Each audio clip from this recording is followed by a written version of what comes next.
Okay. Hello. Hi, how are you? If you can hear me okay, just put a thumbs up for me, or just say yes, you can hear me talking. Can you guys hear me okay?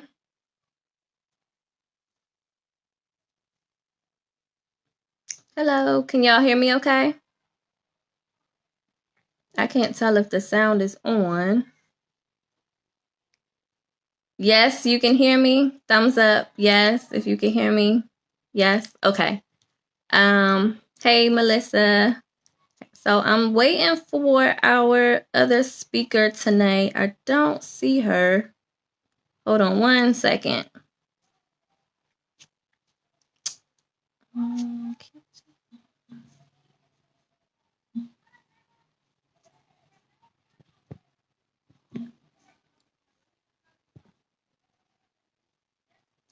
Okay, so I'm just gonna go ahead and get started. I'm assuming she's gonna join me a little bit later. Okay, perfect. Thank you. All right, so hello, welcome everybody. If you don't know me, I'll introduce myself again. My name is Nicole Bob. I am located in Maryland. I am the founder of Notary Training Network. So thank you for joining me tonight. If you missed our conversation last week, okay, Keisha, I see you're here. So I don't know how to add you. Hold on.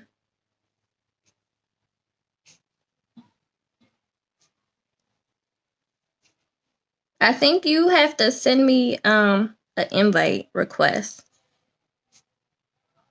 because I'm trying to search with your name. Send me an invite. Send me a request. See if that works so I can add you on. So we both can be on at the same time, please. Thank you.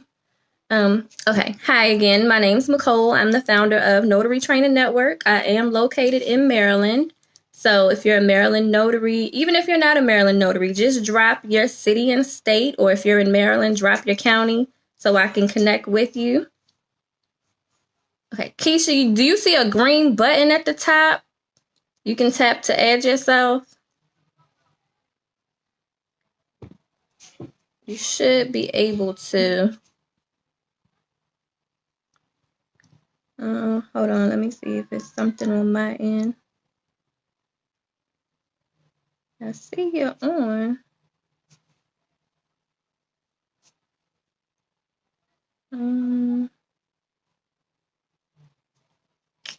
Hold on, you guys. I'm sorry.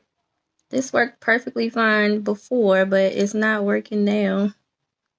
I don't know why it's not working.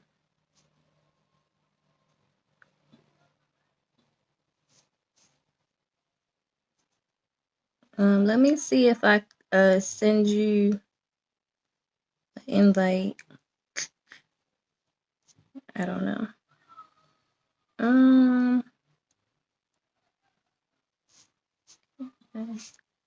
Sorry, you guys. I don't know why it's not letting me add her. Okay, Keisha, we're gonna figure it out. So send me a request to be a presenter on the video so we can get this figured out because it's not letting me add you. Okay, so tonight we're gonna be talking about what you need to do if you're interested in performing services as a remote online notary. Hit the green. Okay, they're saying hit the green button with the people. Melissa, you're on. And then Keisha, I don't know where Keisha went. I don't even see her name anymore. I saw she changed her.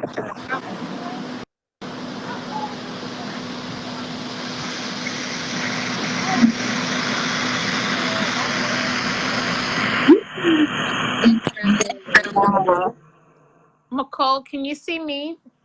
I can see you, but I still don't have Keisha. Okay, I was just testing to see if what I was instructing Keisha to do was right. So let me go back. I just want to see if it was working tonight, and I'll go back and help Keisha to come on in. Okay, perfect. All right, so I'll go ahead and get started then. Thank Yeah. you. Okay, you're welcome. Okay.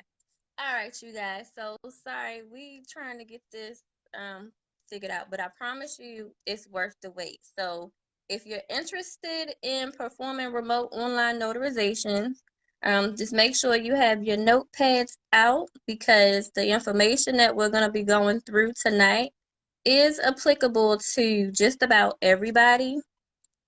It doesn't matter what state you're in. I'm just going to give it just a couple more, just another minute or two to see if I can get her on here. But please, if you have any questions, go ahead and put them in. Tonight, we're going to be talking about some of the most common platforms. We're going to be talking about what you need to get started for your setup if you're interested in providing remote online notary services. We're going to talk about how it's not really catered to independent notaries, but don't be discouraged because you can still make it work. And we'll get into some other things that people have questions about. Okay, so I'm adding you. All right, Keisha, I added you, so you. Okay. All right, so we'll go ahead and restart. Thank you for your patience. Again, my name is Bob. I am the founder of Notary Network. I am located in Baltimore, Maryland. So, if you're looking for notary training, definitely register for my workshops. And you can connect with me on my website. It's www.notarytrainingnetwork.org. Sorry, y'all, it's been a long day.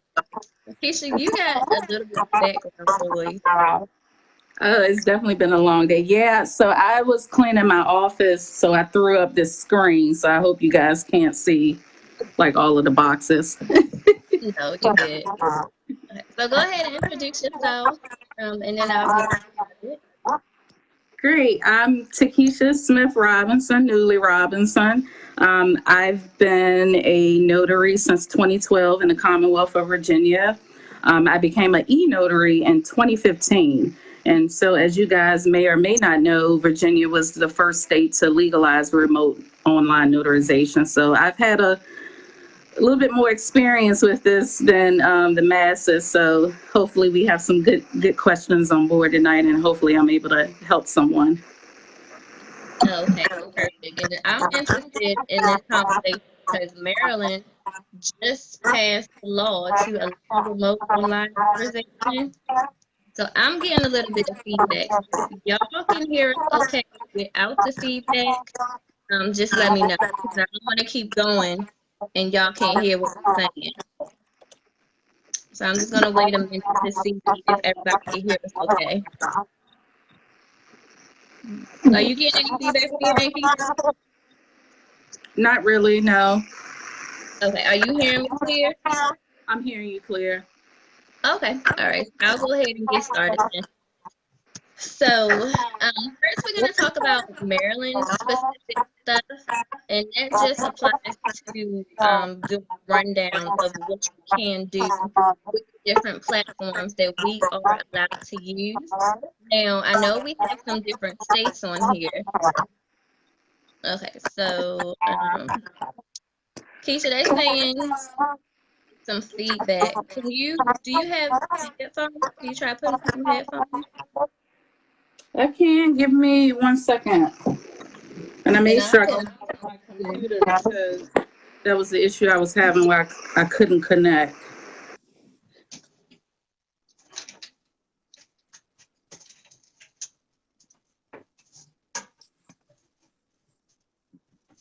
Sorry, guys. Hold, please. Hold, please. This is technology for you. Yes, lovely, lovely COVID and technology. It always works when it doesn't work when you need it to work. So just give me 1 second. My phone is special. I got to put on adapters to use my earphones. And so someone is saying to mute, but I think if we mute, then I don't Can't mind hear. muting while you're talking, Okay, if that's what needs to happen. so do I look sideways? You can't see me down. I just hold my phone. Okay, can everybody hear me okay? Is there still an echo? Can you hear me okay, Keish? Okay, Keish is frozen. Can y'all hear me okay? Is the feedback still there? Okay, perfect. So y'all can hear me okay. All right, so we lost Keish, but she'll be back. All right, so what I was saying was, I know there's some different states on here, so just make sure to check with your Secretary of State to verify if you have approved vendors that you need to sign up with for remote online notarization, or if you can register with your own vendor and then just let your state know what vendor it is that you're using. So just make sure you're compliant in that aspect because that's a big part of it. And if you are using a vendor that you are not compliant with, then it may be an issue for you as far as having your notarizations that you perform come into question. So the reason why I like doing these live events is because I get to keep it real with y'all, no sugarcoating, and I'm just going to tell you like it is. So the first tell it like it is the remote online notary platforms are not really set up for independent contractors. Most of them are set up so that the real estate companies are able to use it to provide convenience to their clients to complete their notary um, acknowledgments for their closings. So if you're looking and feel like you can't get an actual platform to use, that's why. But it's okay because you do have some options that you can use, and we'll get into that a little bit more a little later. All right, so the vendors that I'm going to talk about today are specific to what's approved for us to use in the state of Maryland. So you may or may not have heard of some of them, and you may or may not be able to use some of them in your state because I know we have people in all different states on this conversation tonight. And then, Leanne, if you don't mind, can I chime you in real quick while we're trying to get Keisha set back up so you can talk about, well, do you mind coming on so you can talk about your experience using it a little bit later once I go through all the platforms? Just shoot me a ping and let me know. All right, so we'll get Keisha back. Okay, so the first one we're going to talk about is Doc Verify. So some of you, or mainly most of you, may know about Doc Verify. That's the biggest one that's out right now that is set up for independent notaries to use. Now, all of the platforms do have some type of investment, so it just may be a larger investment than some than others. So definitely you want to make sure you do your research to find out how much of an investment it is. Now, don't expect to get that return on your investment right away. This is not like signing up to work with a signing company where you can pay to get your training done and then you turn around tomorrow, do a couple assignments, and you make the investment right back. No, it may take a month, if that, for you to get your investment back. So definitely don't think once you sign up with one of the platforms, you're going to get your return on your investment back right away. Also, the second thing is in order to get set up on any of the platforms, there are some things that you need to do. So first, definitely make sure you know which platforms you can and you cannot use. That's the first thing you need to do. And you can find that information. It should be on the Secretary of State website for your state's notary division, or if your notaries are not regulated through your Secretary of State, wherever your notary regulator is, they should have a list of vendors that you can or cannot use. So that's something that you need to look for. Specific to the state of Maryland, we are not allowed to use Zoom. So I believe as of right now, Signex is the only platform that uses Zoom as their provider. Signex does allow you to use that platform as an independent notary, but if you're in the state of Maryland, you cannot use Zoom. So you're going to have to reach out to them to find out how to integrate another vendor or another type of alternative setup to record your audio visual recording. Now, what's standard, or well, before I get into that, something that Signex just notated, and this is also specific to Maryland. Maryland now allows notarizations to be completed with expired IDs. However, most lenders do not allow the borrowers to use an expired ID for their paperwork. Also, most states may or may not allow you to accept an expired ID as a form of ID for notarization. So that's something that's also state specific that you need to look and figure out what your state specific regulations are as far as what types of ID are accepted. Most of the platforms do not accept an expired ID. However, Signex just put a message out there that as of right now, as far as I know, and Keisha, you could chime in if you know something different. They just put a note out there, I think today or yesterday, they are allowing expired IDs to be used for ID verification before the customer is able to get their notarization completed. So that's kind of a big deal. So you want to make sure what types of IDs are acceptable for you to take in your state, and also if the platform allows expired IDs to be used for the customers or not. And this doesn't apply to just real estate transactions. This applies to anyone who is interested in performing remote online notarizations. Keisha, do you want to talk a little bit about your experience with Doc Verify since you've used them? Sure. So I first started off as a Ron through Notarize Inc. And that's a platform where you're a 1099 contractor for the platform, which means you do share in fees, you service their clients. Um, with Doc Verify, as McCole mentioned earlier, it's a platform for the independent remote online notary. So if you have a client base already, it's a good platform to have. The other contender with Doc Verify is Signex, as you mentioned, and they do use a lockdown version of Zoom, but it's not. It is an approved platform in Virginia, but at one point in time we could not use Zoom as well. Um, but so I decided to go with Doc Verify. I also had some Doc Verify training with Melissa, who was on earlier. But my experience with Doc Verify, I started using it in March of this year, and that was kind of when we had the whole. I don't want to call it pre-COVID because we're still in that COVID period, but there was like a massive influx of people needing notaries to notarize documents online because they couldn't leave their homes. They were closing on homes and, couldn't leave, couldn't go to a bank and that sort of thing. So my experience with Doc Verify, I mean, I was successful at it as far as clients and customers finding me, but there is a cost associated with it. And so Doc Verify actually just released, I guess about a week ago, that they've increase their fees. So to get started on the Doc Verify platform, you don't need to purchase your digital certificate directly through them. I suggest that you purchase your digital certificate through IdenTrust.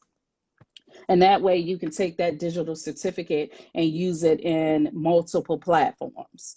So depending on what your state requires to be commissioned as an e-notary, all e-notaries must have this access to this digital certificate.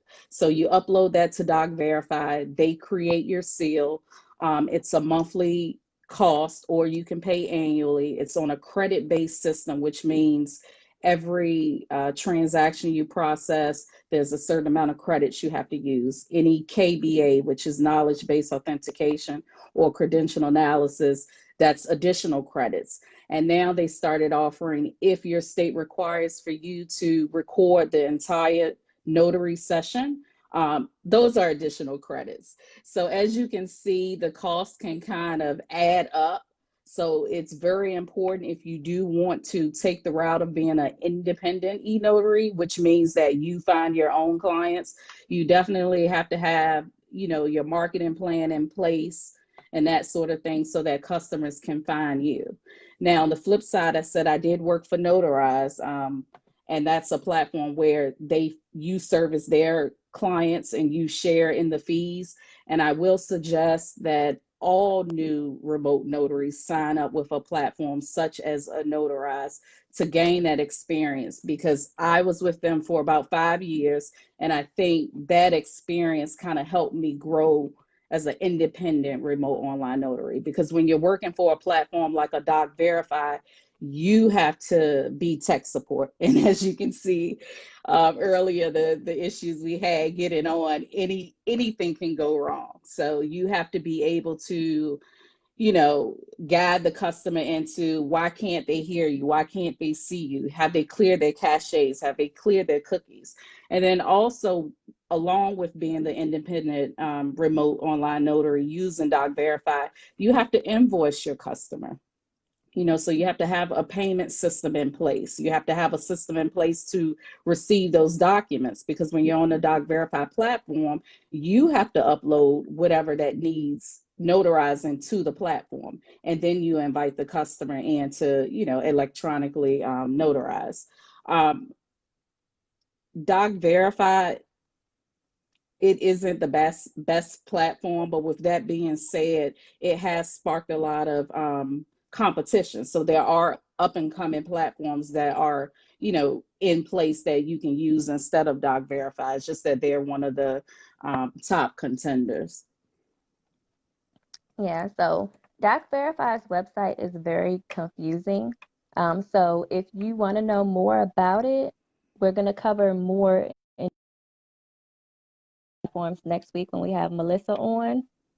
That conversation is going to be on Wednesday.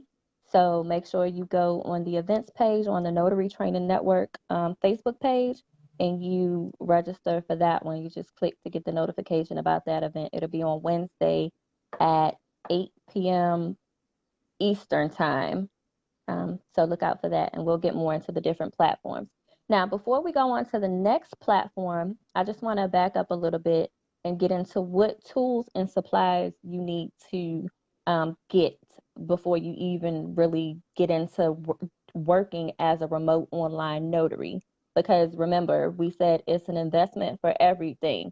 Now, we're not going to give you specific costs for the supplies that you need to have, but if you're taking notes, just make sure you notate what it is that you would need to get if you don't already have it, so that you can keep record of how much of an investment it may cost to you, because everyone's financial situation is different. And once you tally up the investment, you may realize it's not something that you want to do. And that's perfectly fine. You don't have to be a remote online notary, because some states it's not beneficial to provide that service as an independent notary. So that's perfectly fine. So the first thing Keisha mentioned was getting your digital certificate. So Keisha, since you're already doing it, you can probably break this down a little bit more than I can. Can you explain what the digital certificate is? So what I usually tell people is a digital certificate is a certificate that identifies you as a person on the internet. And so it lives in your browser. You attach it to a document securely. So it's not an image of your commission seal. It's not an image of your signature.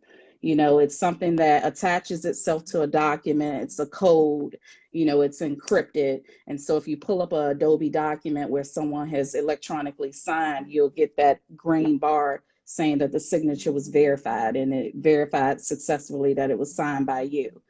Now, I know someone mentioned that you can get the digital certificate from Doc Verify, and that is correct. But I suggest you get it from IdenTrust, because that digital certificate, you can export it to numerous platforms. So becoming a RON, the beauty of it is you don't have to stick to one platform. As long as you use that same digital certificate that you've sent off to your SOS office saying that this is my digital certificate and you've attached it to your application, you can take that one digital certificate and use it on Notarize, use it on Doc Verify, use it on Notary Camp, use it on Pavaso and all the other platforms. The one you get directly from Doc Verify, they let you export it if you need to give proof to the Secretary of State, but you cannot take that digital certificate with you. So I do suggest you get it from IdenTrust.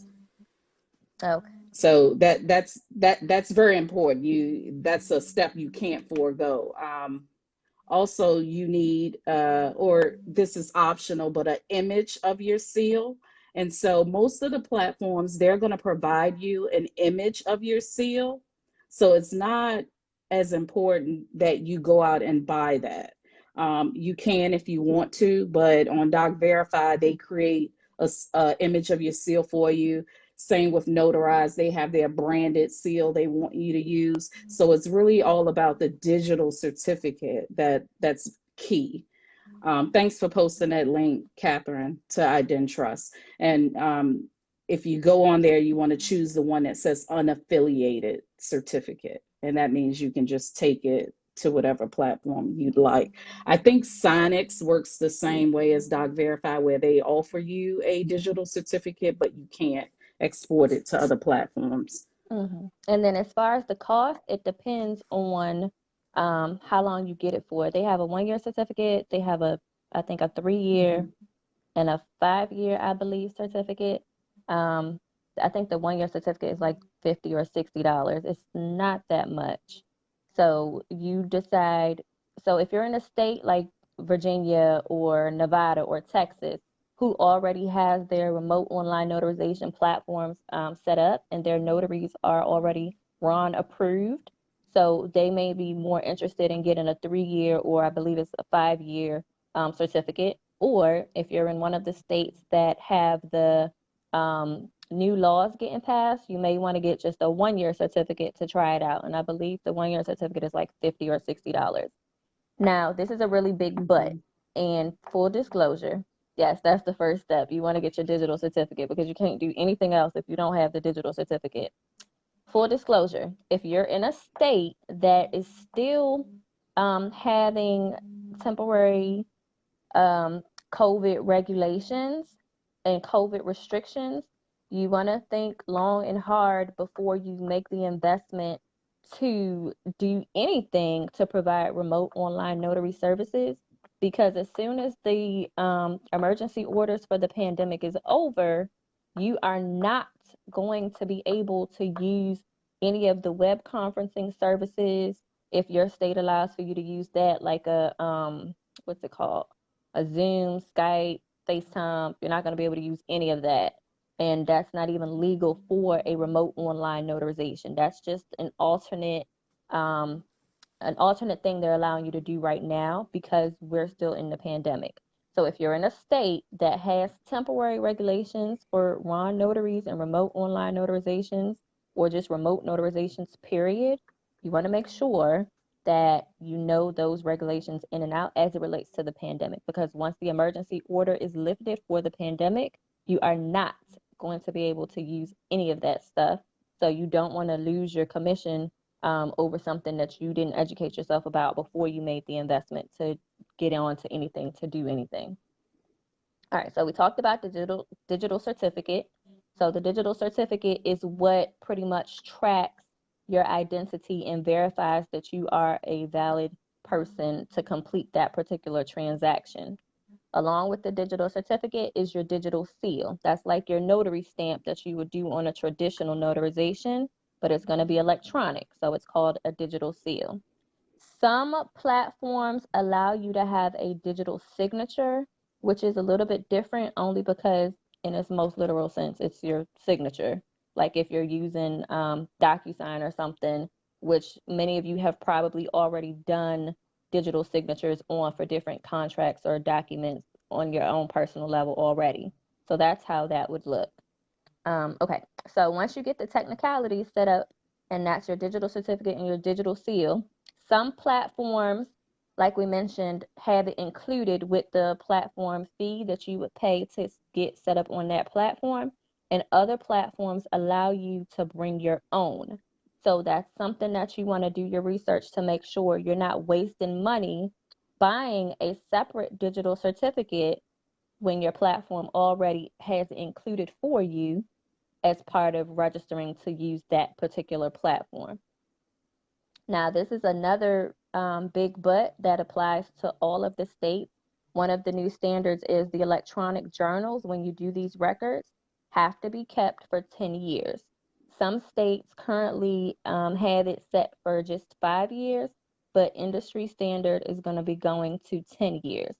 So most platforms allow for you to have the electronic journal included with your platform setup. Um, Keisha, can you talk about if any of the platforms that you're familiar with require you to provide your own electronic journal and how getting those records from the electronic journals work?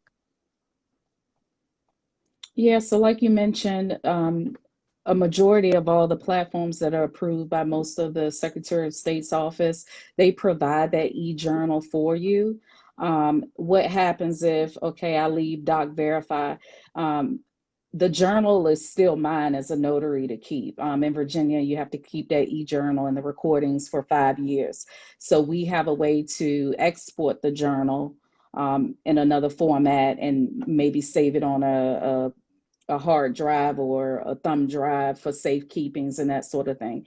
And even on the notarized platform, it's the same situation. They provide the e-journal, they provide the capability for you to download the recordings, but it's up to you as a notary to export that information, especially if you're planning on leaving that particular platform. And then if you are in a state where you're going to be doing it, you still have to make sure you keep the electronic journal of the actual notarization that took place. And also, you have to keep the audio visual recording for 10 years as well. So if you feel like you just want to be a notary for now, you want to call it, a quick hustle or something to make a couple dollars here and there, this is not the path for you because being an electronic notary, or, well, hold on, that's another big thing to point out. Being an electronic notary is one thing that's separate from being a remote online notary. Um, do you want to touch on that a little bit? Because I know you do both. So the difference there, you apply to get your electronic commission and you become an electronic notary. That doesn't mean that you have to complete all of the notarizations remotely. I can take my laptop to a borrower's home and complete an electronic notarization, but it's almost like the same traditional in person. I'll ID them the same way you would do in a traditional sense by, looking at the driver's license and that sort of thing. But the documents are held electronically and you notarize and sign electronically.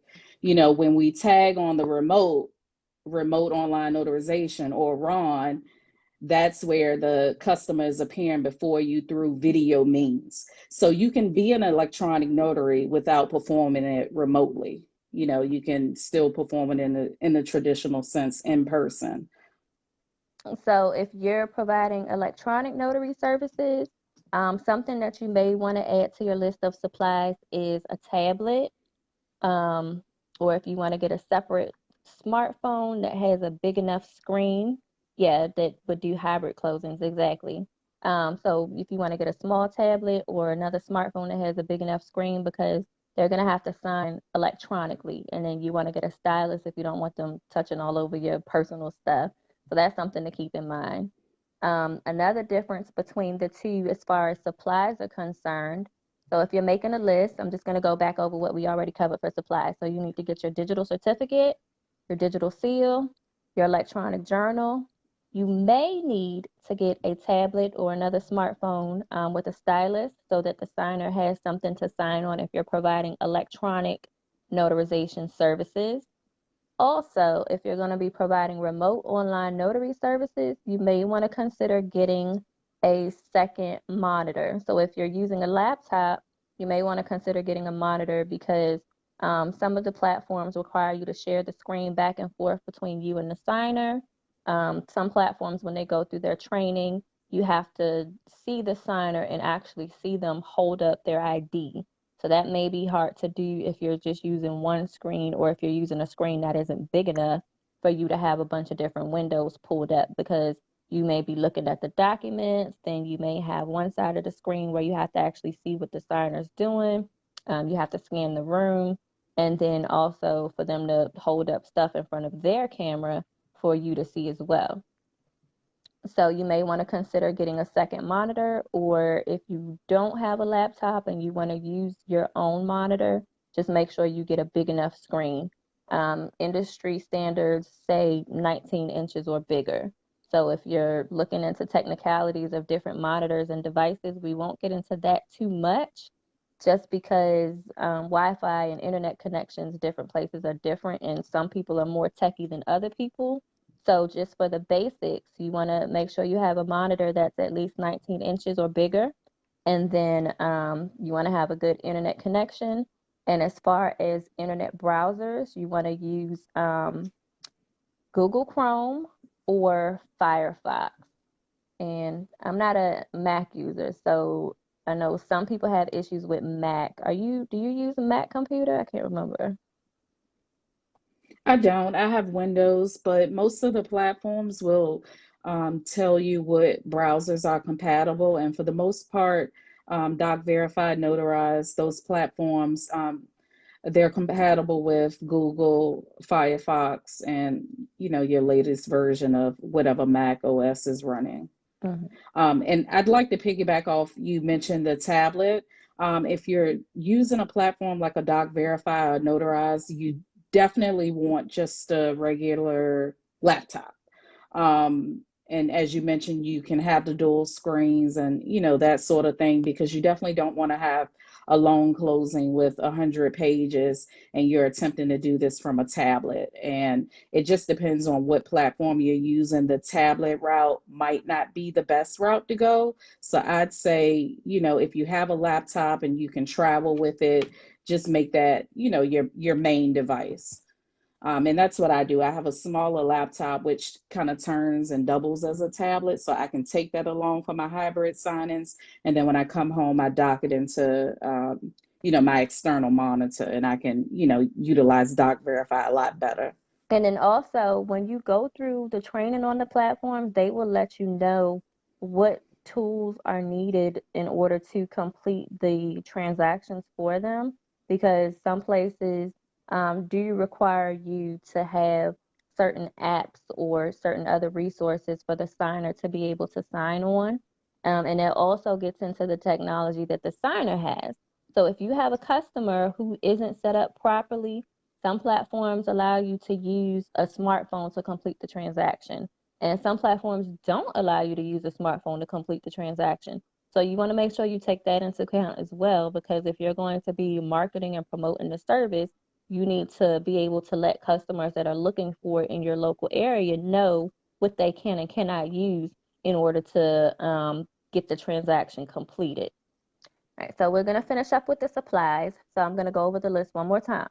So your digital certificate, your digital seal, your electronic journal, those are mandatory. A second monitor may be optional. Um, a tablet may be optional. A stylus may be optional. Um, did you want to add anything else to supplies? So we mentioned the laptop, definitely a laptop with a good webcam. You don't have to have an external webcam. I do utilize one only because I have that dual monitor, and so my second monitor doesn't have a camera.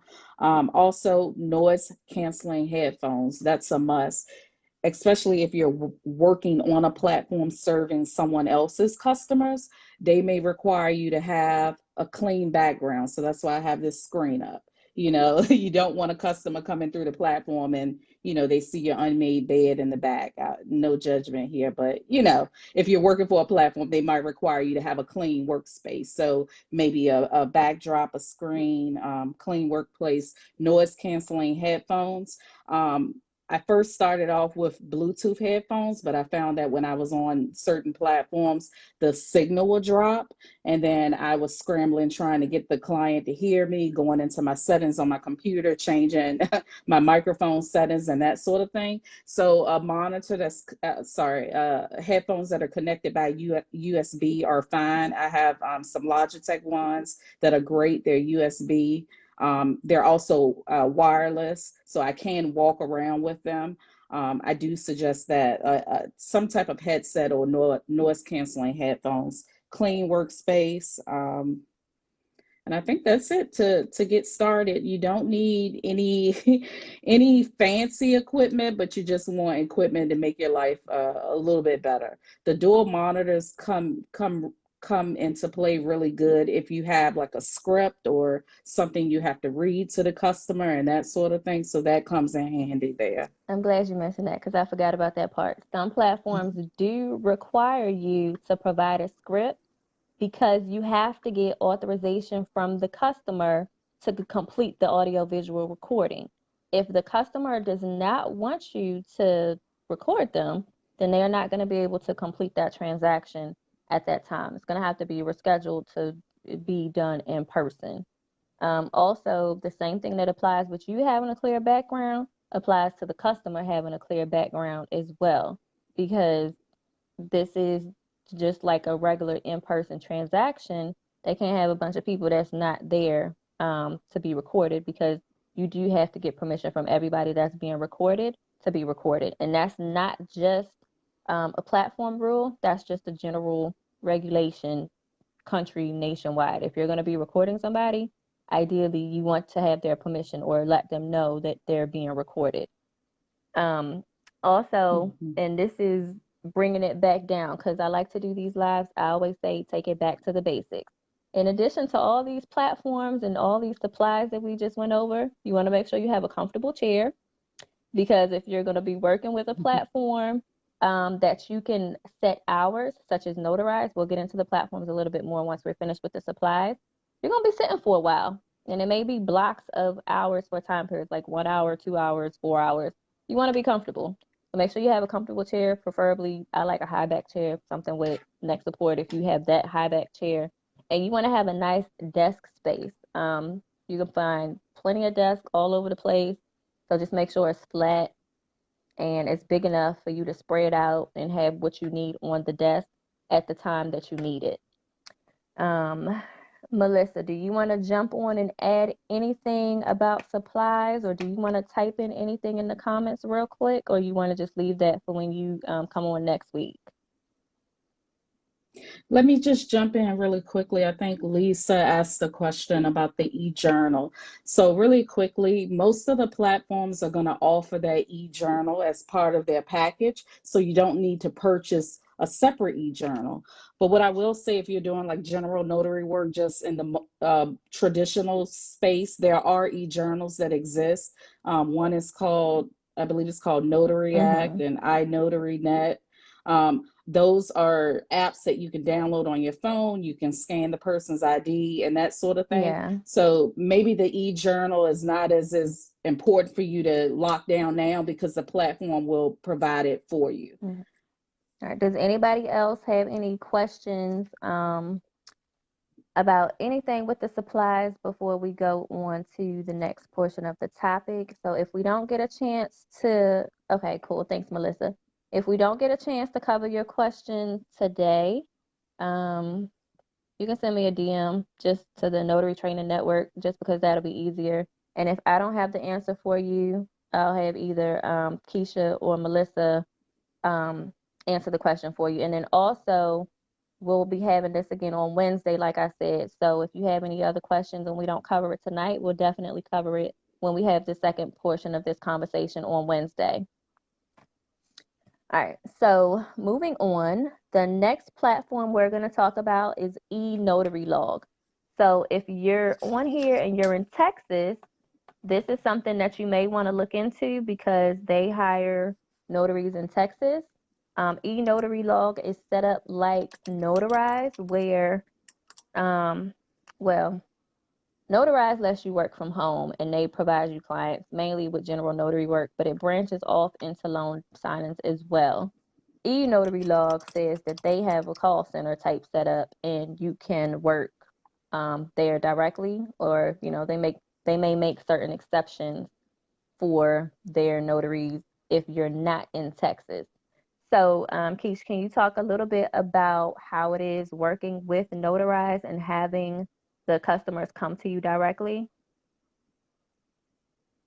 Sure. So with Notarize, it's sort of like, Uber or DoorDash. You log into a platform.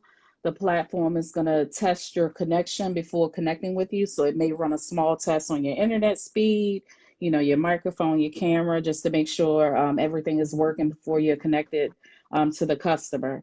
There's a pop-up box and you'll see the customer's name just pile up. And so it works off a system where if you're the first notary to click that name, you're servicing that client. And so they have two queues, as you mentioned. They have a retail queue, which is general notary work. They've partnered with a couple different businesses that just send all of their notaries, sort of like the virtual mailbox, some vital statistic forms, and that sort of thing. So you don't know what you're getting until it's loaded. So you click that customer's name, the video pops up, the document is there. You recite a script. It may say something like, I'm Takesha, commissioned electronic notary here in Virginia. Just want to let you know that the audio video session is being recorded. May I proceed? Do you accept your electronic signatures, meaning your binding signature on this document today? And then you go through just as a normal traditional notary. If there are blank spaces, you will ask the customer to fill those in. And with Notarize, they have a system where the client can actually, type in name and missing information and that sort of thing. So just in the traditional sense, if blanks are on the document, they must be filled in, or it needs to be a reason why it's being left blank and that sort of thing. You are looking at the video camera of the person, and you are looking at their ID, because before they connected with you, they've already passed the knowledge base authentication. They've uploaded their ID so that it goes through credential analysis. Now, what credential analysis does is it takes a step further to make sure that the ID that the person uploaded is not a fake ID. And so with the knowledge-based authentication, it's just like if you were to go pull your credit report and it says, which street did you live on in 1983, or what color was your first car, and that sort of thing. So that person has already been vetted from the tech standpoint that they are who they say they are on the internet, but you still have to use your own judgment when that client comes before you to say, okay, I'm pulling up the ID. Does this person match the person that has come before me? You service that client, you sign electronically, you notarize electronically, and then you close out the session, and then the next customer pops up. Now with the platform Notarize, again, you are fee sharing with them. So we get a lot of questions about, well, my state, I'm allowed to charge $25 per notarization. In Virginia, you're allowed to charge $25 per notarial act. What Notarize, their payment scale is, they pay you per notary seal or per transaction, and you make money that way. And now I won't get into whether, they don't pay enough or that sort of thing. Again, I recommend Notarize because it's a good way to gain that experience. But I will say, when I would work a Saturday morning on Notarize, it was nothing for me to notarize 50 customers on a Saturday morning. Now, who do you know that does mobile notary work will notarize 50 clients on a Saturday? So the demand is there, the customers are there, the documents are there. You're just not getting your full fee. But in return of not getting that full fee, they're paying for the platform. They're giving you the platform. They're giving you the KBA. They're giving you the credential analysis. They're giving you the e-journal. Your startup costs are very minimal when you work for a platform. You're paying to get the e-notary commission with your state, and you're paying for the digital certificate. Everything else the platform is covering for you.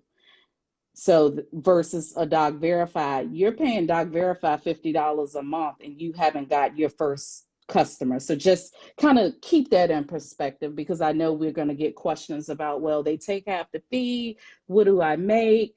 I say you make what you want to make. If you want to hop on a platform and you just only want to work 1 hour, you service as many clients as you can in that 1 hour.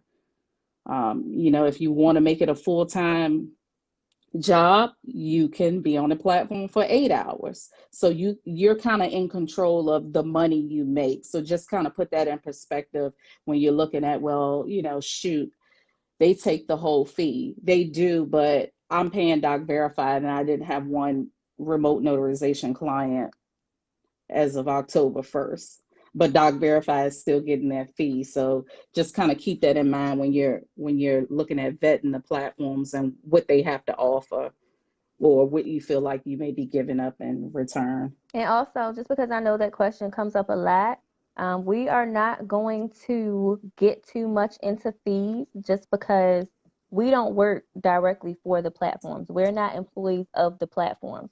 Notary fees vary per state, so that may be a large determining factor, one, in how much you're able to charge per notarization if you're using any of the platforms, and then two, also how much you would get paid from the platform for providing the service if you are able to get set up on a platform that pays you or gives you work directly. A lot of the platforms do not give you work directly. So if you're looking to be a notary to provide remote online services, if it's legally allowed in your state, you want to make sure you consider if you're going to be working as an independent notary, or if you want to work in, I'll just call it a call center type of setup, just to make it easier. If you want to work in a call center type of setup where the work is consistently coming to you, if that's what you want to do, because you'll be sitting for long periods of time, you still have to clock in and clock out on their time. So they have some control over how much you make. But once you factor in all the fees and everything that's necessary and how much you need to determine a profit, that varies per person. So it's not really a one size fits all answer. I know a lot of notaries always ask about the fees, but we're not going to get too much into the fees because it varies based on your state, and it varies based on how much work you're willing to do as an individual, for whatever platform that you're able to work on, and whatever factors go into you deciding to work on that particular platform. All right, so we talked about Doc Verify, we talked about eNotary Log. I saw somebody mentioned that eNotary Log is also approved in Michigan. So if you're in Michigan, you may want to check that out. They had a question about how often do they pay. Can you answer that real quick, Keisha? And that too, how often does Notarize I'm pay? assuming so, yeah.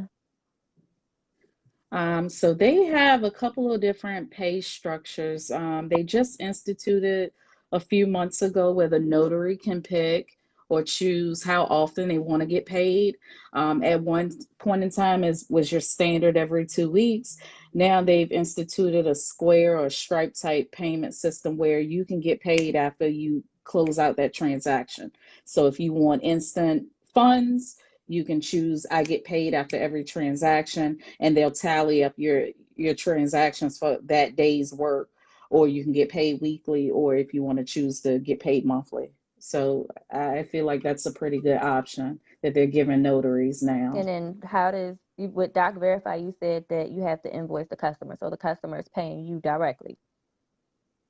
The customer is paying me directly, so um, it depends on how you'd like to set that up. I have it set up where someone can go to my website, make an appointment. Once they book that appointment, I immediately send them an email with instructions. Hey, I need XYZ. I need you to upload your documents here. I'll send you notification at the scheduled appointment time, and then I'll go over fees and what to expect, after the document is notarized. And that's when I normally send them the invoice. So no, eNotary Log and Notarize is not the same company, but they have a similar type of platform setup. So that's why we were comparing the two. All right, so the next one we're going to talk about is Nexus ClearSign. This one is not as common because this particular company works with some of the signing services to provide their notaries with electronic notarizations and remote online notarizations. So it may be something specific to a title company. So if there's anybody in here that works with a title company, you may or may not have access to some of these platforms that notaries are not able to access to use on an independent basis. So we're not going to talk much about not Notarize. We're not going to talk much about Nexus ClearSign. However, if you are interested in knowing more about Nexus ClearSign, they do work with Qualia.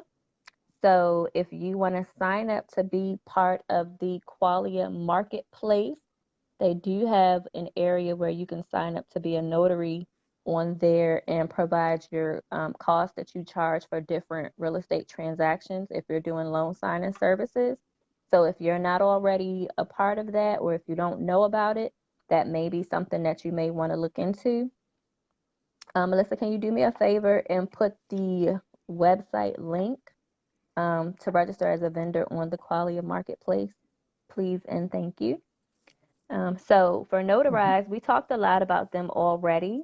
The last thing that I want to mention for now, and if they happen to come up again, that's perfectly fine.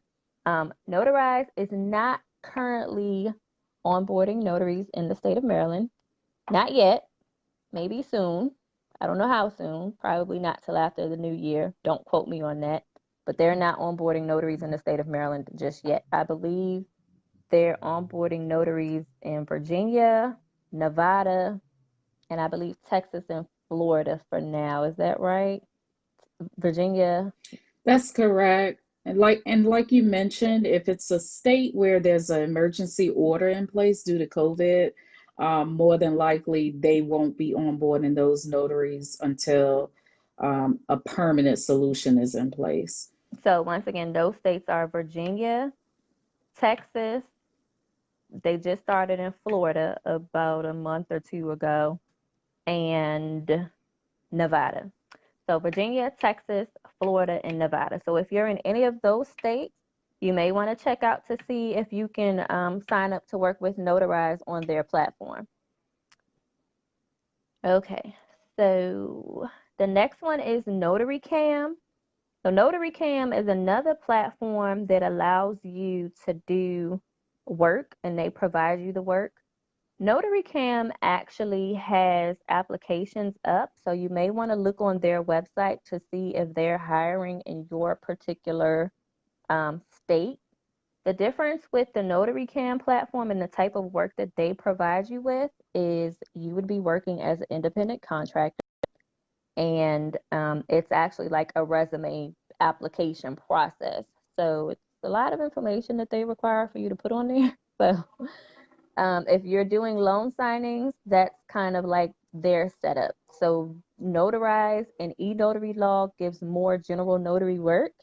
Notary Cam gives more real estate closing type of transactions.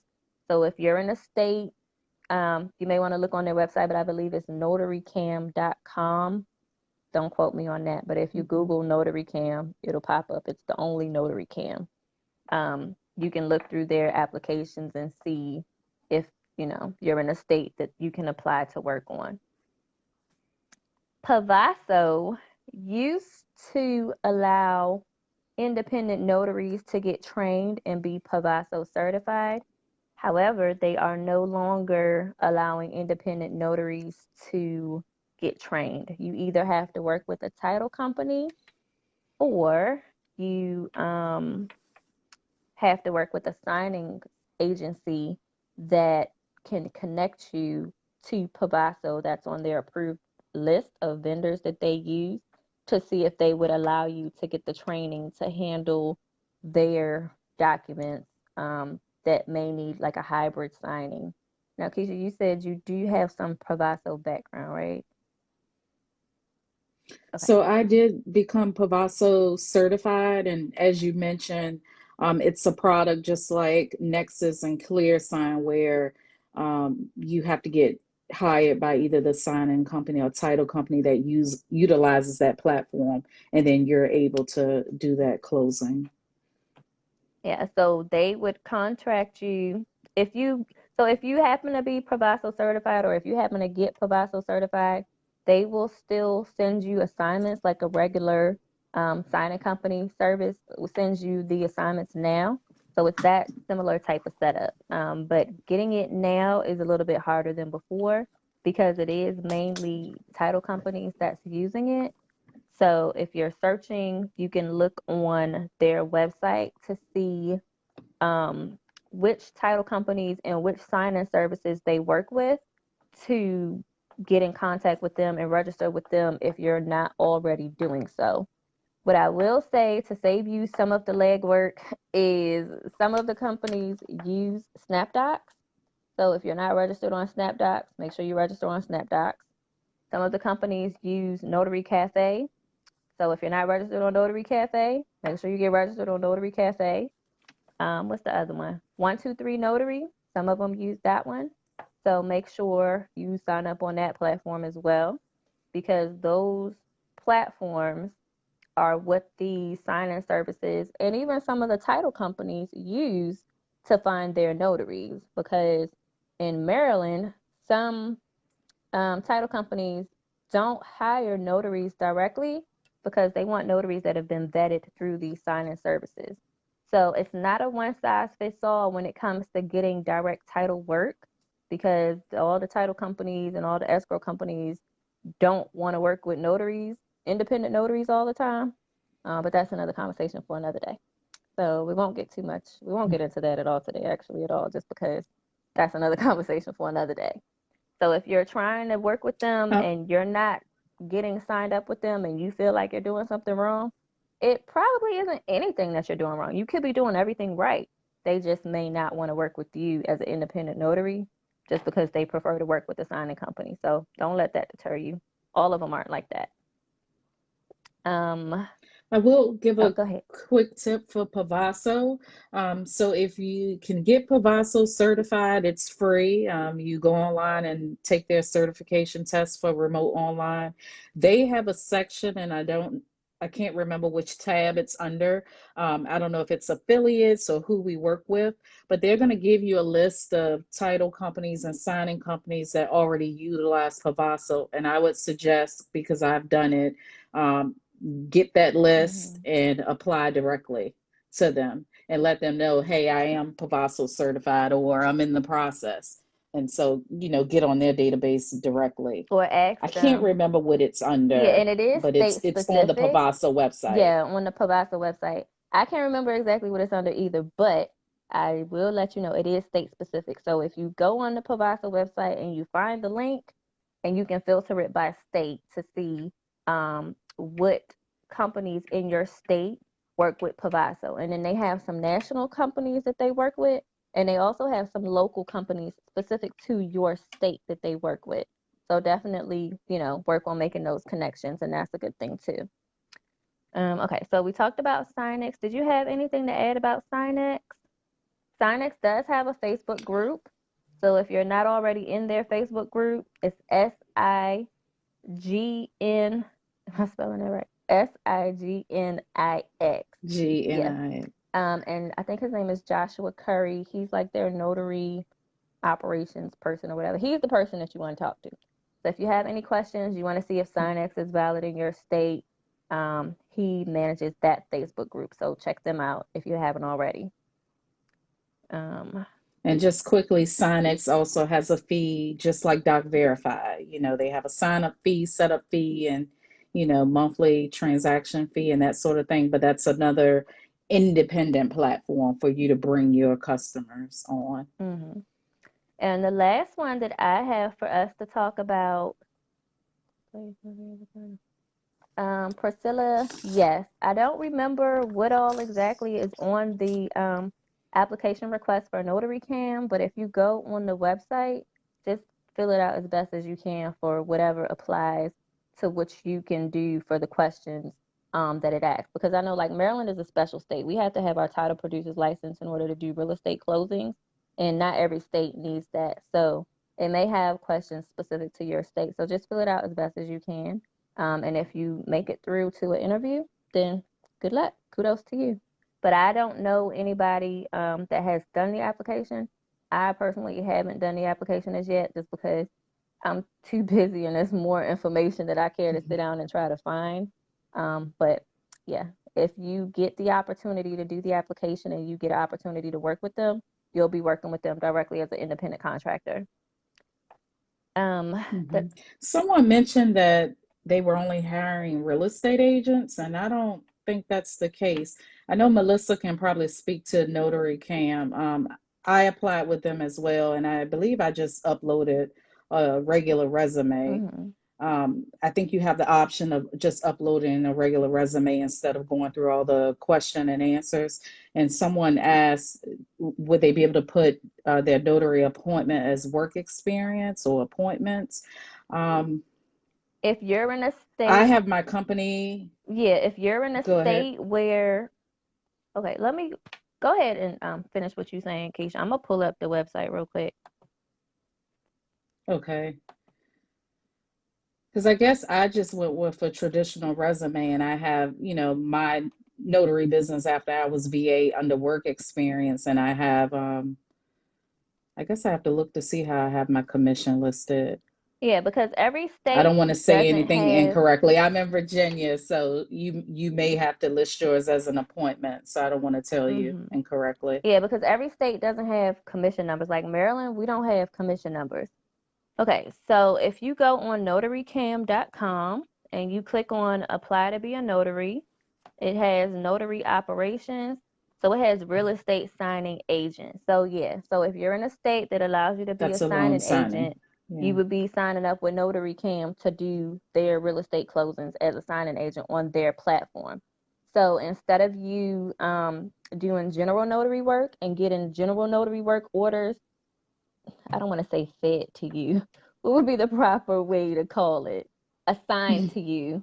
So instead of getting general notary work orders assigned to you, you would get loan closing transactions assigned to you. Now, I have no idea what it would be in terms of cost, but I don't know if it would be more beneficial to work on this type of platform or work for yourself as far as sharing costs. They may do that, but I haven't seen anything in regards to how it pays. But definitely check it out. I know we have Florida on here, so Florida's on there, Iowa, Idaho, Indiana, Kentucky, Michigan, Minnesota, Maryland, Missouri, Montana, North Dakota, Nebraska, Nevada, Ohio, Oklahoma, Pennsylvania, Rhode Island, Tennessee, Texas, Utah, Virginia. And Virginia, you can apply on there to be a notary and also a signing agent. So, Virginia, you guys are special. So they do both. Hmm. Wisconsin and Just Wyoming. just to quickly about any platform that you're performing loan signings. Um, Typically, you're getting paid a flat fee, so it won't be that whatever your state says you can charge per notarial act. So just keep that in mind. Just like you're doing a traditional loan signing and you're printing out docs and you're going to the borrower's home, even though it's electronic, it's still that kind of that flat fee. So it's not a per notarial act um, role. Also, just because this is another question that comes up in regards to fees, completely unrelated from remote online notarizations, but I just want to point it out because it came up. When you're working as a notary signing agent, you want to make sure you separate out your fees that you do. I'm sorry, not your fees. You want to make sure you um, make note of how many notarial acts you do. You get paid one set fee when it comes to doing your taxes. Your notary income and what you get paid per notarial act is not taxed. However, everything else is taxed. So if you're not using a notary accounting software such as Notary Gadget or Notary Assist or something that you created on your own, that's very important. And if you go look on the Notary Training Network website, they do have that information under the resources. So you can download a free trial of Notary Gadget on there and, play with it, try it out, see how you like it. But that's important. So if you're not already doing it, you want to start doing it. Make sure you document how many notarial acts were in a packet versus so you have that separated and add those costs up so that part of your income when you get ready to do your taxes is not taxed. And then let me just say it again. Your notarial fees that you charge per notarial act is not taxed. So that's why you're separating it. And then everything else is taxed. So if you're charging for mileage, convenience fees, whatever else you charge for, all of that is taxed. But anything, if you do 10 notarial acts in one loan package, you document the cost for those 10 notarial acts and you separate that out of whatever fee you got paid for that full assignment. And we can probably talk about that another day too. Sorry, I'm just making notes on different other topics we could talk about because that's important because a lot of notaries want to talk about how much they pay and how much they get. And I don't know how many of them know about the taxing part for being a notary. So we can talk about that another day.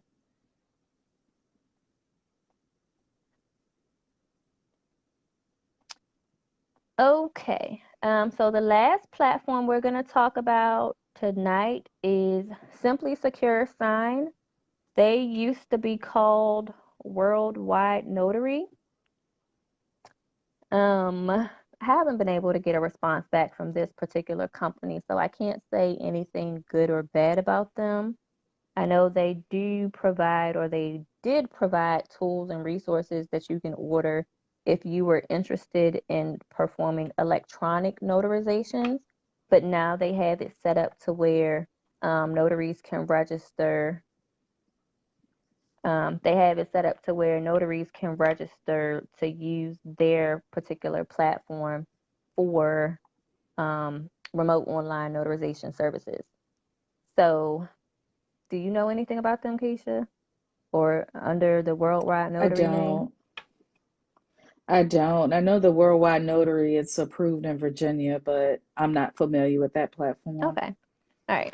So just to go over all the names again, these are all the platforms that are approved for use in Maryland.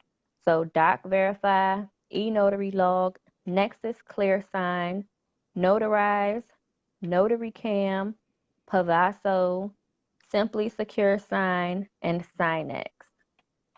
Um, Also, just to reiterate, a lot of the platforms are catered to the notaries that work for title companies directly.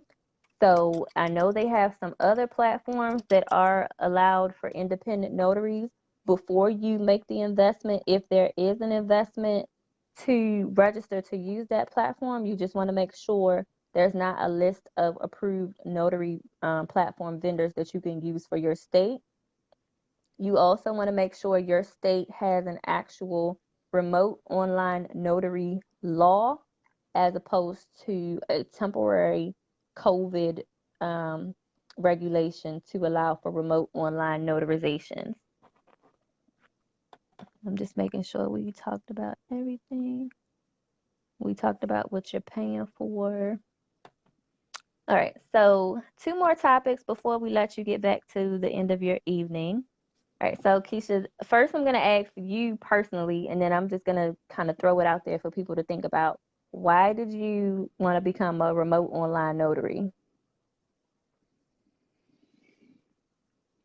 Uh, Convenience. Like I mentioned before, Virginia was the first state to legalize remote notarization. And at the time when I started researching it, it was very new. I called my Secretary of State's office and asked how many e-notaries there were at that point in time back when I became one, and they said less than 100.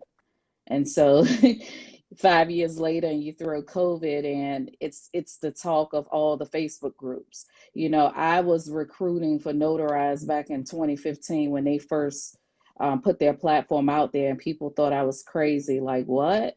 You're going to look at people on camera and notarize? Can this really happen? So I think part of it was new. It was, fascinating to me. I like computers.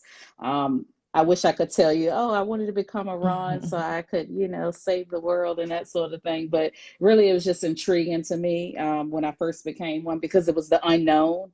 And then when, I partnered with Notarize and, all the things they were doing in the notary industry space with, making states aware of this could happen, making them aware of fraud, mitigating fraud with remote online notarization, and all the things that they were doing. It became very interesting to me. So it's interesting to sit back to see, all the other states are finally, coming on board, and we have more notaries that are open-minded that, want to try Ron. Yeah, totally. So I'll be honest, just because, like I said, I like these conversations because we can be honest with each other. I personally don't like the idea of remote online notarization just because I don't want anybody imposing in my space. I don't want a webcam in my room. I don't want it. Now I will do it. Maybe I'll try it. I'm definitely interested in Mhm. becoming an electronic notary so that I can do the hybrid transactions and provide that service. But if you don't want to be a remote online notary, it is perfectly fine. You don't have to. Also, for some of the older notaries that are on here that feel like it may be taking away the traditional notarizations, I have good news for you. A lot of title companies are not set up to receive electronic documents for their county recordings. So don't think or feel as though being a remote online notary is going to take away from work that you can get as a traditional notary. Because depending on where you are right now, if you're not in a state that has a remote online notary law, you can still be pretty busy going doing traditional notarizations, traditional closings. Hybrid closings are picking up as well. So don't feel that it's, something that's going to take away from anything that you can do. Just think of it as another type of service that you are able to offer. And if you want to try it, you don't like it, that's perfectly fine. It's not for everybody, especially if you're not really the techie type and you don't know how to do stuff on computers and what else? You don't know how to explain work in a Zoom format or whatever type of online services you have to use to get a transaction completed, don't put that extra pressure on yourself. Just, you don't have to do it. It's okay. It's other things that you can do. It's just another service that is there for people to provide, and it's really catered to the customer to help them with the convenience of getting their documents notarized if they're not in a position or in a place where they can do it traditionally.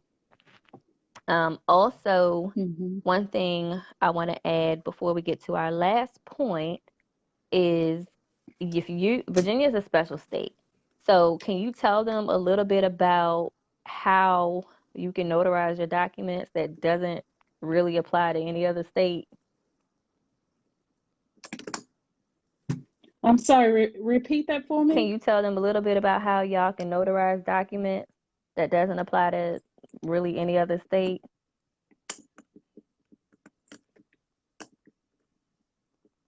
I'm sorry, I have feedback and I'm trying to fix my camera because my phone is going dead. Oh. Give me 1 second. I'm, tr- I'm trying not to lose you. Okay, so while we're waiting for Keisha to get situated, I just want to add, if you're in Maryland, I'm having technical if difficulties. you want to provide remote online notary services, you have to be within the state borders of Maryland. And just about every other state, unless your law allows for you to be able to notarize for anybody in anywhere, any part of the country, some states only allow for you to perform remote online notarizations if the customer is in the borders of the state. So that's something else you want to make sure you look into to know if you can notarize um, if you can notarize documents for people all throughout the country and internationally, or if they can only be specific to your state. You good now? I am. Okay. So with that, most of the states in Virginia, we're set up that you are a notary at large, whether it's traditional or e-notary.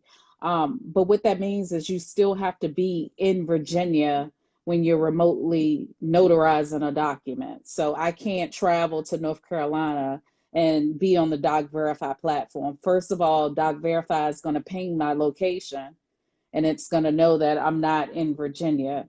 But being in Virginia, we can service customers that are located anywhere else in the world. Now, that takes me to what you mentioned about Ron isn't for everyone. Ron isn't for all customers either.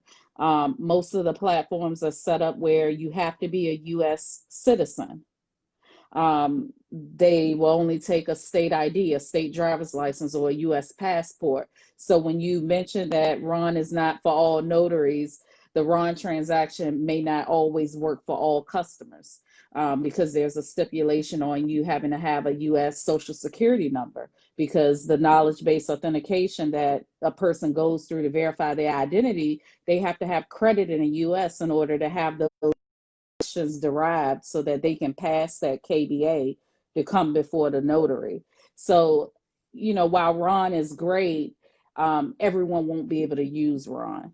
But to answer your question, we can be located in Virginia and we can service customers from all over, just like you would do a mobile notary if someone's traveling through Virginia. In Virginia, our titles don't have to be notarized if we transfer a car, but North Carolina, they require their titles to be notarized. So someone passing through Virginia selling a North Carolina titled car to someone here in Virginia, a Virginia notary can notarize that title. So it's kind of the same in the remote world.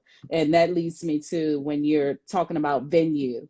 Um, the notarial statement is still going to say Virginia, City of Richmond, because that's where I am, and the customer can be in California. So it's probably always good when I get out of state clients that come through the Doc Verify platform. I do tell them that, well, the notarial certificate is going to dictate where I'm located.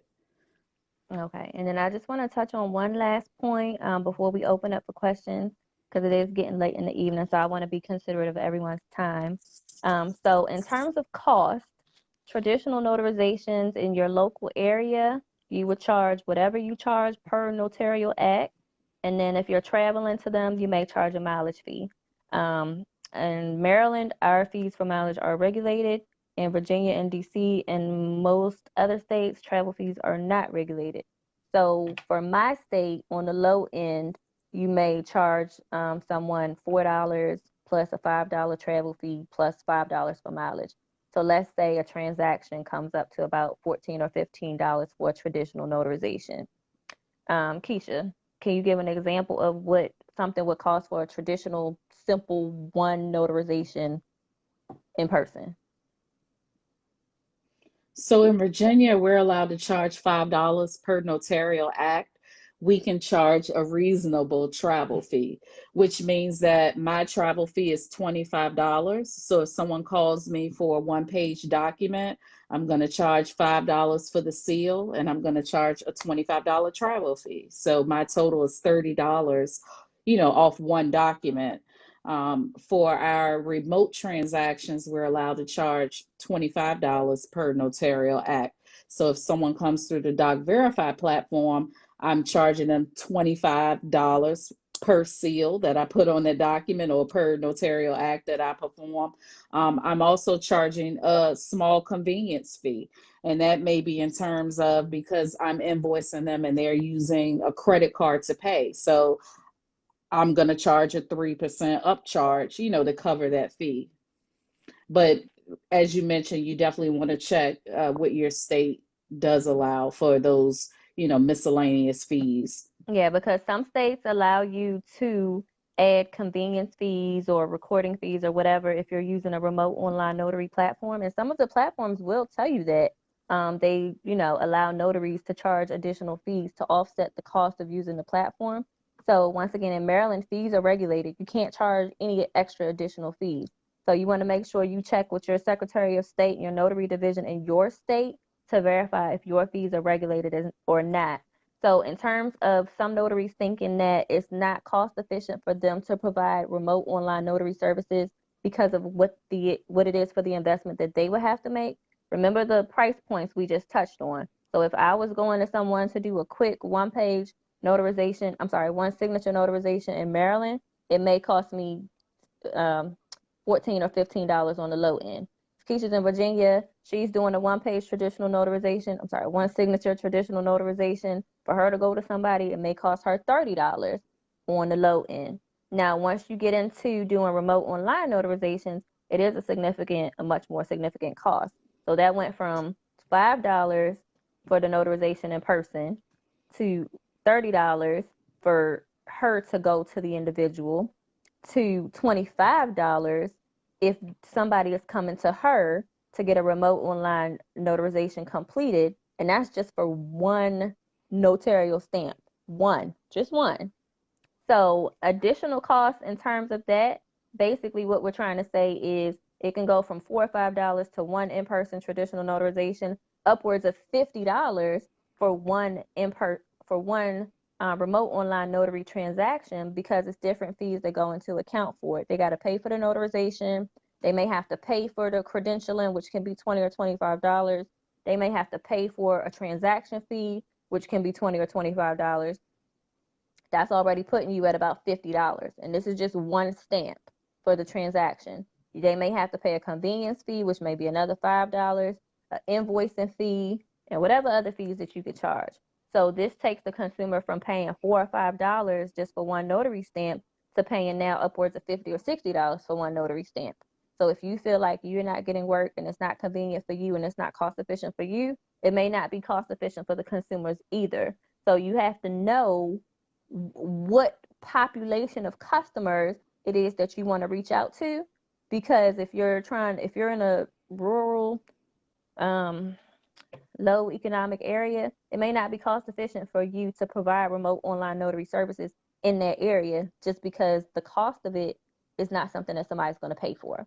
So those are some things that you need to take into account if you're considering providing remote online notary services. Did you want to add anything to that before we open up for questions? Other than I think you're absolutely right. You're gonna have customers who will gladly, pay a upcharge to have a document remotely notarized.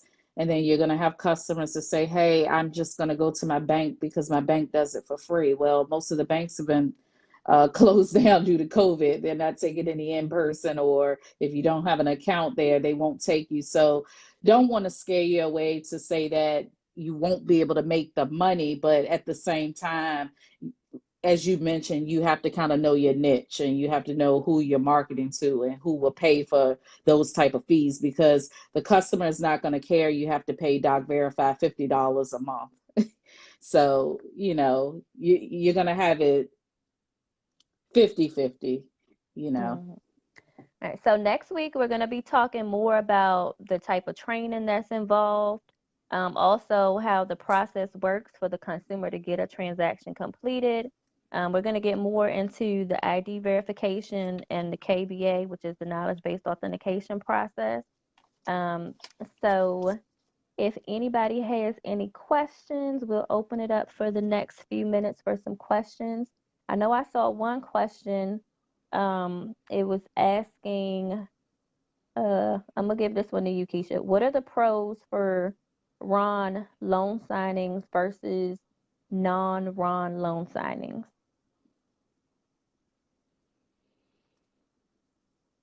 It depends. The pros for the notary, I don't have to print 145 pages. So that's ink, that's toner, that's paper. I'm getting in my car traveling, that's saving on gas. So for the notary, it's convenient because we don't have those additional costs.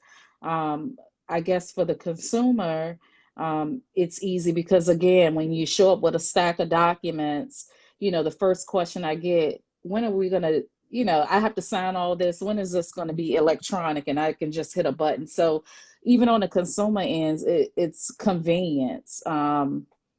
It's less paper, it's less travel. We're living in times where we have to wear a mask everywhere we go. It's about safety. Um, Doing a Ron transaction also it's less fraud. People think that it's not. I've had people say, well, what if someone's being held at gunpoint on camera? We keep these recordings. Just like in the traditional world, if you get someone before you and something just doesn't seem right on camera, you have a right to decline that transaction. No one is making you do this because they've come through the platform with a document. If I've had to terminate people because either the document was illegal for me to notarize in the state of Virginia, so that goes to knowing your notarial laws, because some laws are a little bit different, where in the traditional sense you can notarize a document but remotely you can't, such as wills. We can't do wills in Virginia. And a new notary may not know that, and someone may come through their platform with a will and they notarize it, and if they're in Virginia, that's not allowed. um, so it depends. I think, like I said, the convenience, less fraud because you're identifying the person through KBA and credential analysis. Um, I like the idea of not having to drive, not having to print big loan packages Okay. And I know we touched on this one a little bit earlier. Um, no, you cannot do or apostille. apostles. Those can't be done electronically. Those still have to be done on pen and paper. I know you touched on this a little bit earlier as far as making a profit with Notarize and how you will make the profit based on how much work you're willing to do. So the second part of the question, I don't know if this is really something you can answer or not. Is there any way that you would take a loss on using a platform like Notarize? I know you could definitely take a loss on using just about all these other platforms, but for a platform that's giving you the work, is it really a way for you to take a loss? I guess if you look at it like, okay, I've paid here in Virginia, you have to be a traditional notary first, and then you apply to become an e-notary. That's $45. Okay, you get your IDEN Trust digital certificate. That's another $65, $75 for the year. So you've already paid that to become an e-notary. You sign up with Notarizing, you train, and you realize, maybe this is not for me. This is too much, or I don't want to work. Or I was looking to supplement my income, but I really don't feel like getting on the platform tonight. So I think the only thing you could probably be out of is what you pay to be commissioned as a e-notary. But other than that, it's a win-win, because you're not paying them a monthly fee, um, and that sort of thing. So Okay, and then just checking to see if we have any more so questions. becoming commissioned and then not using it. I see that a lot in the Facebook groups. People are posting, oh, I just became a Ron. What do? So I want to tell everybody, research, train, do more research. Just don't become a Ron because that's the thing to do these days. Because as you can see, it's upfront cost. And definitely make sure if you decide to become a Ron, you're not just doing it because it's a temporary order with your state. Okay, sorry. If you have anything else you want to add, I'm just looking through, make sure we got all the questions real quick. I think the only thing I want to add, I know a lot of people ask about specific Ron training. So in Virginia, I'm in a state where education is not required. It's suggested, but I do suggest that before jumping into Ron, you know your notarial laws for your state if you're doing traditional work, and you seek training regardless of if your state requires it or not.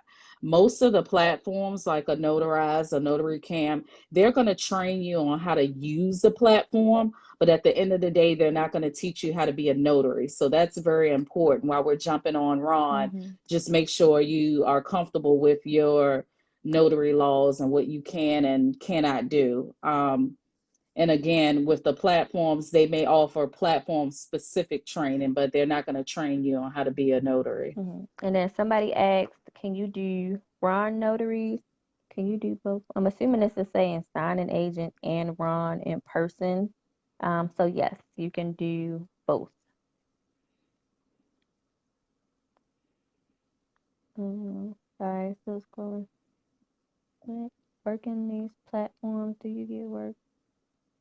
So And try out different platforms since Notarize doesn't cost and Doc Verify does, and you feel like, you want to do both like I'm doing, try it out because one platform is not the end all be all.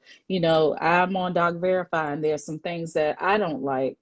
So I'm vetting a new platform so that, once my credits run out with Doc Verify, I can migrate to a different platform. So don't just get stuck on, one platform, try them all out if they don't have a cost. yeah. So we're not addressing signing fees, a range for Ron loan signings. We can't really give you a range for the Ron signings because they get assigned. You might get it assigned from the title company, or you might get it assigned from the signing service. So it depends on if you're registered to use their platform. Just like with any other signing assignment or any other type of notary assignment that you get, you would agree on the fee with them before you accept that assignment. So the fees really is a case by case basis. It is. And they're kind of assigned just like in the traditional world when you're, getting a signing through SnapDocs or someone's calling you directly. If it's through a platform or a title company using a platform, they're going to present you with the fee. Either you negotiate it or you decline or accept.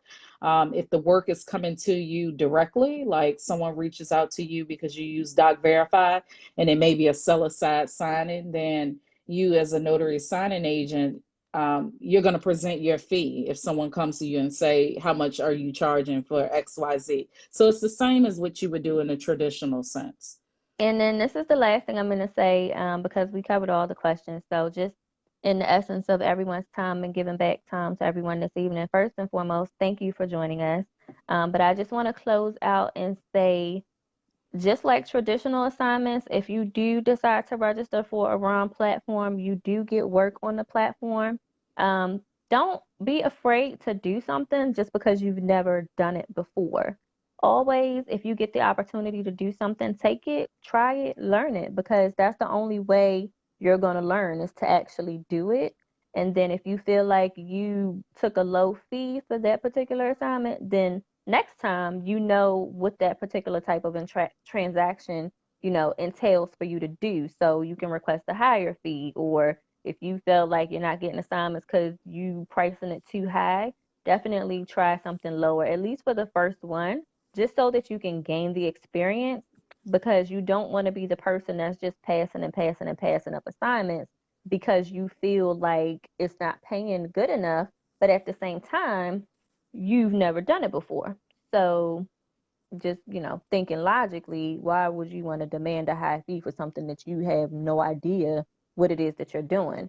So don't be afraid for the first few assignments to take something that may not pay as much as you want to, but if it's still something that's reasonable, just take it just to try, especially if it's quick, it's local to your area, because if you keep not feeling comfortable or telling yourself that you're not feeling comfortable, you're never going to get comfortable. And with these particular types of transactions, you may not always be able to find someone to help you practice or, even answer the questions that you need answered as far as how the transaction would take place, just because they've never done it either. And that applies to general notary work.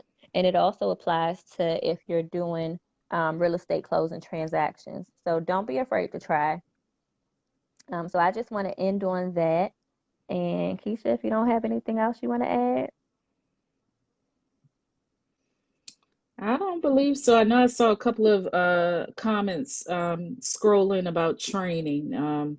So definitely research training opportunities. Melissa, she's in the comments. Great trainer out of Texas.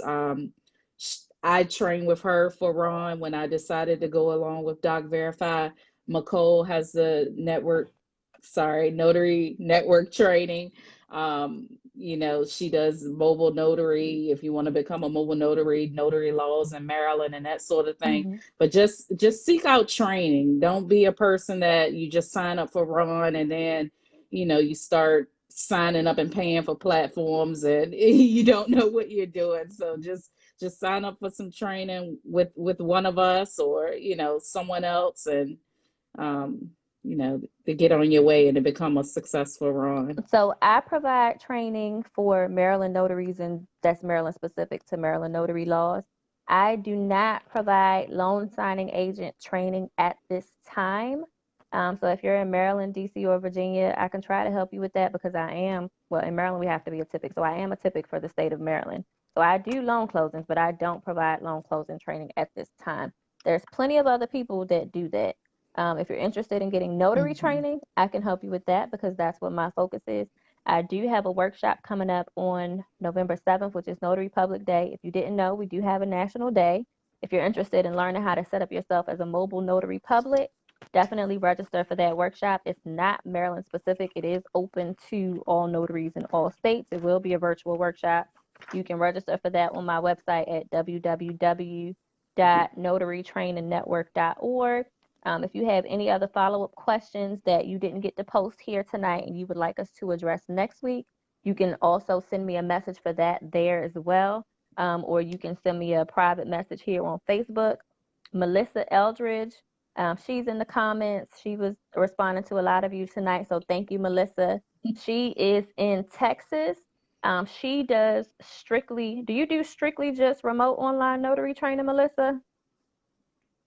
Wait for her to answer I me. believe she does signing agent training as well. Okay, so Melissa definitely focuses on just remote online notary training, and I think she does training for signing agents as well. But she will be speaking on Wednesday. That's next Wednesday. What day is Wednesday? The 14th. So mark your calendars. We will continue this part 2 next Wednesday, and we'll be talking about training and more on the customer perspective. So if you're wanting to, okay, so Melissa does offer loan signing agent training and also remote online notary training as well. And Melissa, what's your website? So mark your calendars for next Wednesday. We're going to be talking more about how the process works from the customer's point of view. That's going to be on the 14th at 8 p.m. Eastern Time. It is under the events on the Notary Training Network page, so you can go there and make sure you are informed about that one. Melissa, what's your website? Melissa has a group on Facebook. It's called, what's her group? Century 21 Notaries. Is that your group, Melissa? Mm-hmm. Keisha has a group on Facebook. Keisha, what's your group? She has one of the biggest notary groups on Facebook. It's a Quick Find Notary Signing Agent group. So the name of Keisha's group is Quick Uh, Find Notary Signing Agent. If you're in Maryland, we have two groups. We have Baltimore Professional Notaries and Typics, and we also have Maryland Notaries, Notary Publics. So Melissa's group, she does remote online notarizations in her group. It's called 21st Century Notary. So these are all the ways you can connect with us. Keisha, if you could tag the groups on there for me, please. And Melissa's website is www.enotarytrainingclasses.com. So if you're looking to get training for being a remote online notary, if you are anywhere in the United States, she is able to help you facilitate that training. So we'll put all of the group contacts and everything in the comments. Feel free to connect with us or connect with me, and I'll pass your questions on because I know it's a lot of ways to connect with us. So if you have a question or something, just get it to me, and then I'll, address it accordingly for you so you can get that answered. So thank you, everybody. I'm looking forward to part 2 next week, and I hope you enjoy the rest of your evening. Thank you. Thank you.